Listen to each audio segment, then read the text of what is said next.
This is the Bahamas Tonight, the Northern Edition. Good evening, all. I'm Shasheena Rolle. As always, it's so great to have you with us. A top executive of the Grand Bahama Port Authority has resigned after serving as chairman and director of Port Group Limited for the past 18 months. Ian Fair tendered his resignation today with immediate effect. Fair becomes the fourth chairman to resign within the past 10 years. Fair, in an interview with ZNS News earlier this afternoon, said it was a difficult decision and it was based on personal and professional commitments.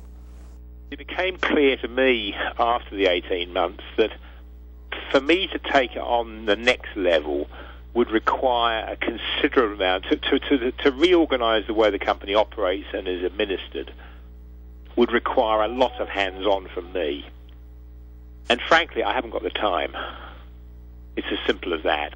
I'm going to remain involved. I'm a hugely strong advocate of Freeport and the future of Freeport, and the fact that I continue to this day and will always believe that Freeport is a solution to most of the social and economic problems the Bahamas is going to face over the next 20 years, if we just get it right. We've got to get it right, and I want to help to do that.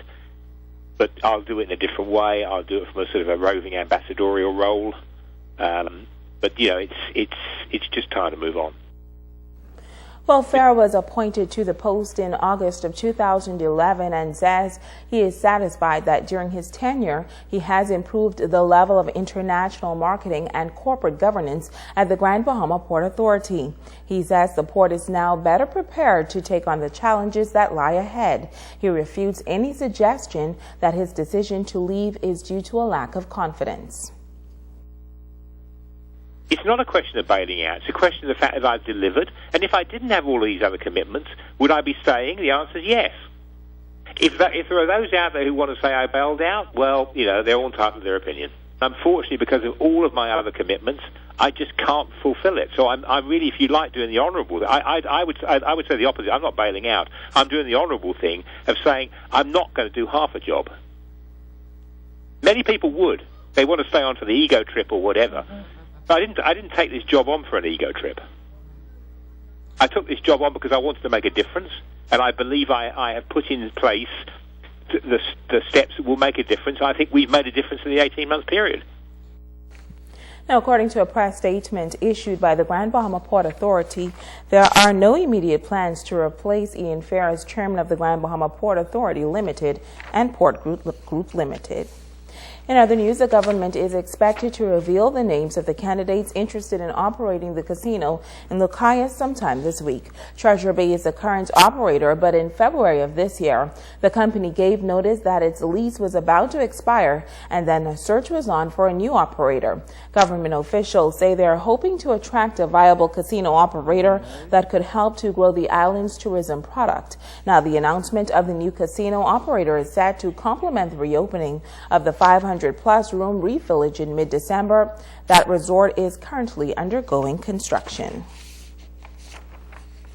And a familiar face has returned to head up the Department of Immigration in the Northern Bahamas. Tonight, the immigration chief is outlining future plans for the vital government agency. Sabrina Brown has this story.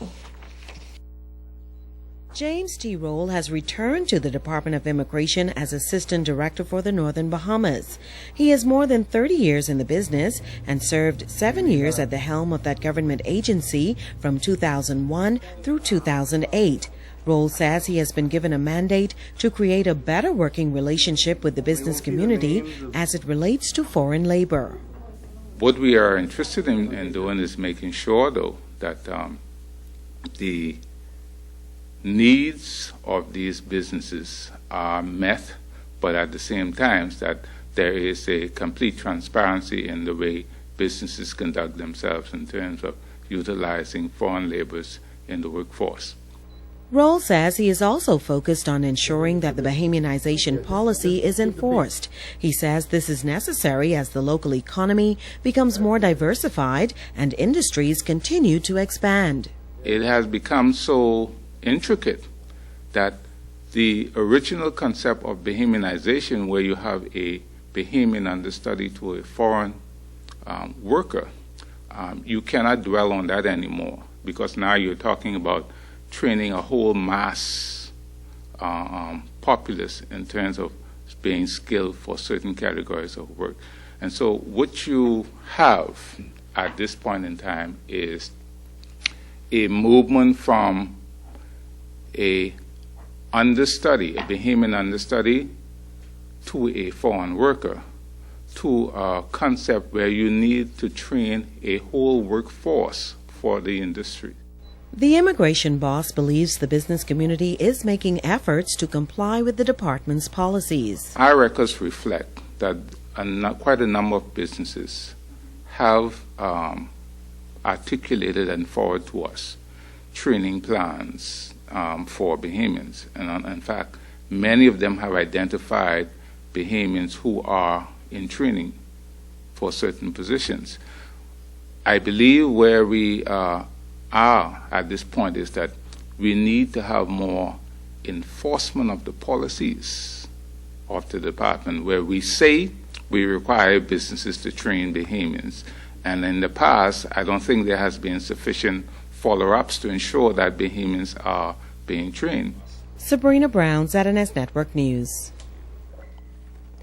4 Brazilians, 1 female and 3 men were charged before the court today with overstaying and illegal embarkation. The Brazilians, who reportedly arrived here in the Bahamas between July and August, all pled guilty to both charges. They were fined $2,000 or 9 months behind bars for overstaying and $300 each for 1 month in prison for illegal embarkation.